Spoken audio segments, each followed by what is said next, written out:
there is nothing wrong in trying to preserve the interest of the next generation. Please state your name. Rodrigo Roa Duterte. With the rise to power of President Rodrigo Duterte, he made clear his pronouncement on his highly publicized war on drugs. Fulfill my duties my duties as President as of the President Philippines. of the Philippines. I have seen how illegal drugs destroy individuals and ruin family relationships. My God, I hate drugs. This pronouncement of the new president intensified the government's actions against illegal drugs, yielding a staggering number of drug dependents who submitted themselves to the folds of the government.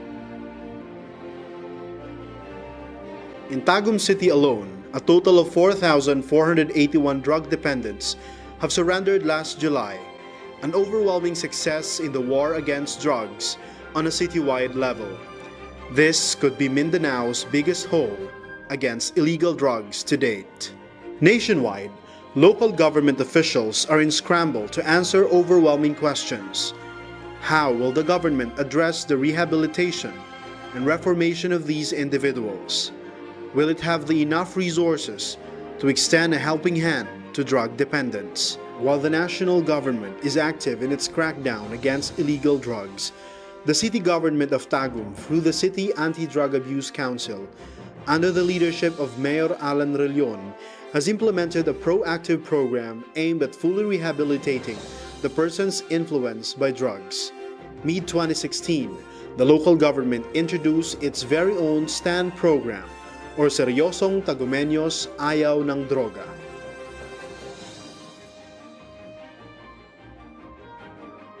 The S.T.A.N.D program is a holistic, multi-layered program aimed at, among other things, reforming drug dependents to become productive and law-abiding citizens that are free from the bondage of illegal drugs abuse.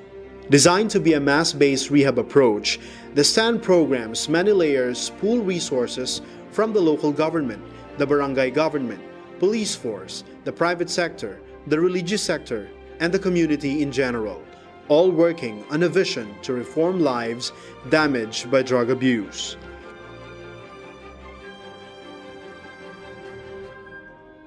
The S.T.A.N.D program starts with identification, made possible with PNP's sustained implementation of Oplan Tokhang and Oplan Taphang across all barangays in the city. The BADA, or the Barangay Anti-Drug Abuse Council, played a major role in the success of this initial step. The drug surrenderees were then presented to the public during the citywide Oplan Taphang, where they also signify their commitment to anti-illegal drugs advocacy by taking an oath and affixing their signatures. To avoid social stigma, the local government coined a term to describe the surrenderees. Their TADS label, or Tagumeño Against Drugs, have become a reminder for them to remain faithful to their oath.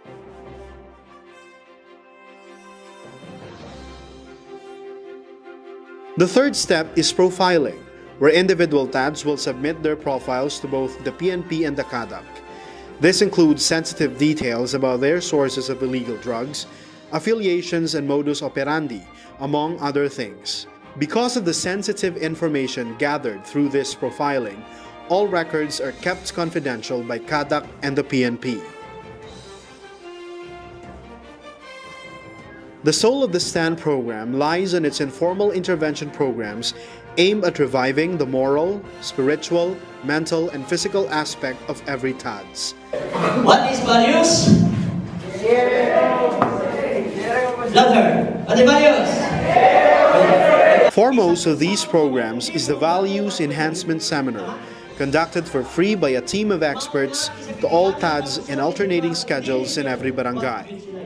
The objective of the seminar is focused on values reformation. The respective family members of TADs will also join them before the end of the seminar.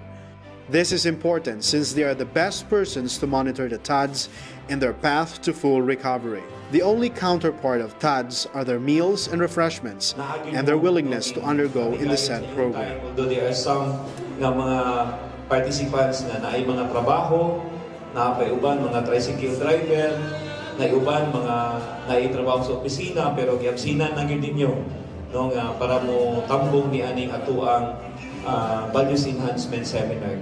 O karon ulasa ni ako ni balik. Kay ano lamang pagsaksi ka sila pusaan kabiya nila ang bisyo ni anang kinadiling droga. O mga anak, mahal ko ka mo. Mas maayo pa na mawa ko ni kalibutan kaysa ka mo ang mawala. Mahal ko ka mo. Upod sabay sa iyong nako, pasailuhan ko mahala.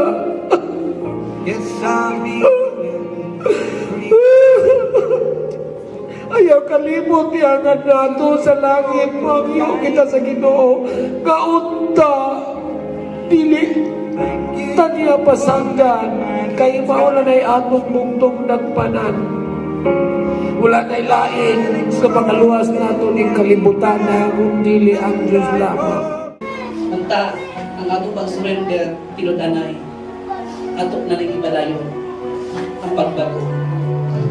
O sa ako ang asawa, anak, sa akong pagkulang sa inyo, pasayo ako ninyo kung sa wala akong masakit sa inyo. Pasayo ako ninyo. Karoon, wala siguro na ipanahon ang pagbago. Padayo. Ay natin Salamat na nidaog si Duterte. Kung wala nidaog si Duterte, dili ni manitabo. Salamat ko sa Ginoo nga mao na niya sinugdanan sa kabaguhan sa tanan. Unta, dili ni mahimong wala may kawang lang sa tanan. O pabilin yun sa iyong makasing-kasing. O Ginoo ra gyud ang atong tuulan ug sampitan, dili ang droga. The next intervention is focused on the TAD's spiritual development. The city's religious sector, representing all faith, have adopted TADs within their area to nurture spiritually as they tread the path to change. One intervention every TAD should comply is focused on physical fitness. The local government is conducting monthly fun runs at Daba's Run to Stand to encourage physical activities among the TADs. In their barangays, several activities are also implemented, like the holding of Zumba, in which they are required to complete a total of 10 hours for them to be given a compliance certificate. All TADs are also required to engage themselves in various community service endeavors in their respective barangays in coordination with the BADAP. The fifth and the last intervention is mental health development, where TADs are required to submit themselves to government psychologists and health officers for individual counseling and assessment. All of these interventions are carried out on a 5-month cycle and are closely monitored by CADAC and BADAC. After the monitoring and evaluation process by the authorities, a drug test to be conducted by the Philippine Drug Enforcement Agency and authorized drug centers will gauge the success of these interventions. The 6-month implementation of the S.T.A.N.D program will be capped with a recognition program where TADs will be given a certificate of completion and will be formally confirmed as a full-pledged S.T.A.N.D or Seryosong Tagumenyos Ayaw ng Droga, a fully reformed individual who is now drug-free. But before being given the title as a full-pledged S.T.A.N.D, every TAD should secure the signature of 9 individuals who can attest to their commitment to reform their lives. In other words, they will not be eligible to be called a S.T.A.N.D if they fail to comply to the requirements set by the S.T.A.N.D program. Among the signatories are the Chief of Police, their designated peer support, and the local chief executive. The road to reform is long and requires commitment and determination on the part of every TADs. But completing the S.T.A.N.D program also opens the door to endless opportunities that include employment referral and facilitation, access to livelihood grants, education scholarship subsidy, access to skills training, all of which are implemented by the local government, and ultimately, and perhaps the most rewarding, is the reintegration to the society. To set the serious mode of the implementation of the program, law enforcement, if necessary and justified, will still be applied pursuant to RA 9165, otherwise known as the Comprehensive Dangerous Drugs Act of 2002, within the duration of the program in all phases. Through the S.T.A.N.D program, the city government of Tagum commits itself to help every victim of drug abuse, from being a slave of the influence of illegal drugs towards helping them stand on their own with dignity and certainly drug-free. Ultimately, the S.T.A.N.D program envisions to create a society where every citizen is seryosong Tagumenyo, ayaw ng droga. Last January 22, 2016, the Tagum Youth Against Drugs trooped to the new City Hall atrium to participate in the one-day General Assembly and Compliance Certificate Signing Day slated by the local government of Tagum and the City Anti-Drug Abuse Council. The assembly is concentrated on the signing of the compliance sheet kept by the TUDs by the different agencies to ascertain their participation on the various activities arranged by the city government in the last 6 months. This is part of the multi-level approach of the LGU Tagum in rehabilitating its drug dependence.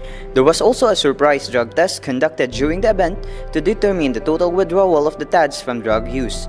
Failure to pass the test will require them to re-undergo the sets of interventions they previously participated.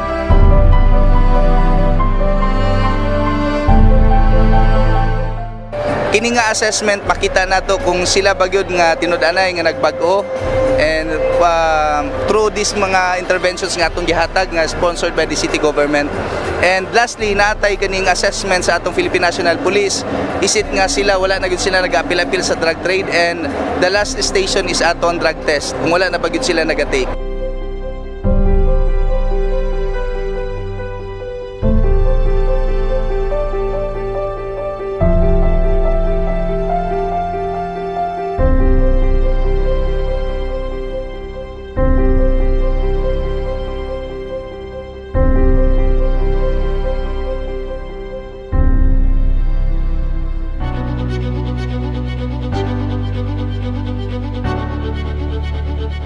.640 drug dependents in Tagum City have formally graduated in the LGU-led S.T.A.N.D Rehabilitation Program or Seryosong Tagumenyo Ayaw ng Droga last January 29, 2017. After successfully hurdling all 6 steps in the S.T.A.N program, as well as the 5 rehab interventions set by the City Anti-Drug Abuse Council, the 640 TADs or Tagumenyos Against Drugs have finally received their certificates of completion. These certificates manifest that they have fully withdrawn from illegal drug use and other related activities. Before the formal start of the ceremony, the candidates were subjected into a surprise drug test, which they have passed, thereby making them eligible for their certificates. The local government of Tagum meanwhile vowed to include them in the list wherein they will be prioritized for the availment of livelihood programs, job referrals, and cash for work assistance. You are now entitled sa tuang ginatawag nga mga programa serbisyo sa tuang gobyerno. Employment, trainings, livelihood ug uban pa.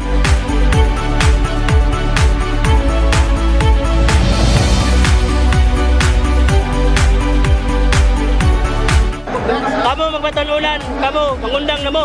Kita mabagong buhay para sa itong kaugmaon sa itong pamilya. Tagum News ayaw na sa droga.